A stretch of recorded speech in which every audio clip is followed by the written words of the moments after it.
بیوی مریم ہے جو عیسیٰ علیہ السلام کی والدہ ہیں۔ قرآن کی اس آیت کو لے کر غیر مسلموں نے فساد کیا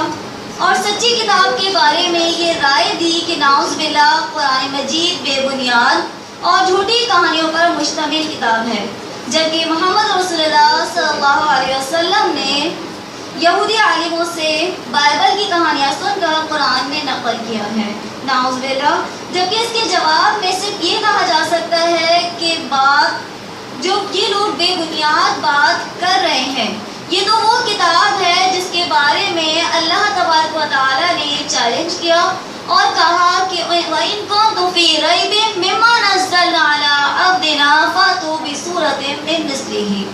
کہ اگر تم اس کتاب کے بارے میں شک کرتے ہو تو کہہ دیجیے ان لوگوں کو کہ فَأْتُوا بِسُورَةٍ مِّن مِّثْلِهِ، کہ اس جیسی پوری کتاب لانا تو کیا پوری سورت لانا، ایک ہی سورت لا کر دکھا دو۔ تو اللہ تعالیٰ نے اس کتاب میں ہر سوال کا جواب رکھا۔ اگر قرآن کی پہلی آیت کوئی ہم پڑھ لیں،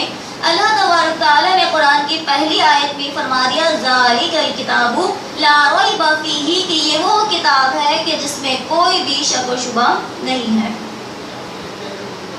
اس لیے یہ بات کہنا کہ حضرت محمد صلی اللہ علیہ وسلم نے یہ کتاب قرآن مجید خود تحریر کی تو یہ مذاق بھی لگتا ہے، کیونکہ قرآن مجید کا خط اسلوب دیکھ کر پتہ چل جاتا ہے کہ یہ آسمانی کتاب ہے اور دنیا کا کوئی بھی شخص ایسا نہیں ہے جو اس کتاب جیسی ایک صورت بھی بنا کر لا سکے۔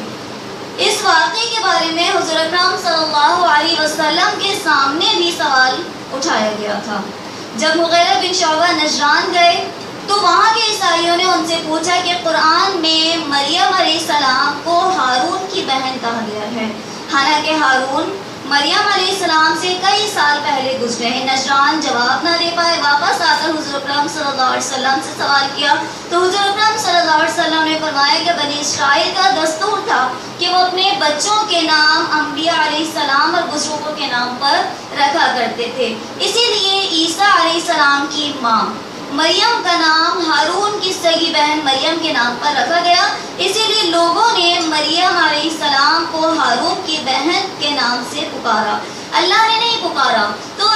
لوگ تو غلطی کر سکتے ہیں، اگر یہ کہا جاتا کہ اللہ تعالیٰ نے کہا کہ اے ہارون کی بہن تو پھر شک و شبہ ہو سکتا تھا، اس لیے کہ قرآن کریم پہلی مریم یعنی ہارون علیہ السلام کی بہن اور دوسری مریم یعنی عیسیٰ علیہ السلام کی والدہ کے بارے میں قرآن کنفیوز نہیں ہے، کہ غیر مسلم ضرور کنفیوز ہو سکتے ہیں۔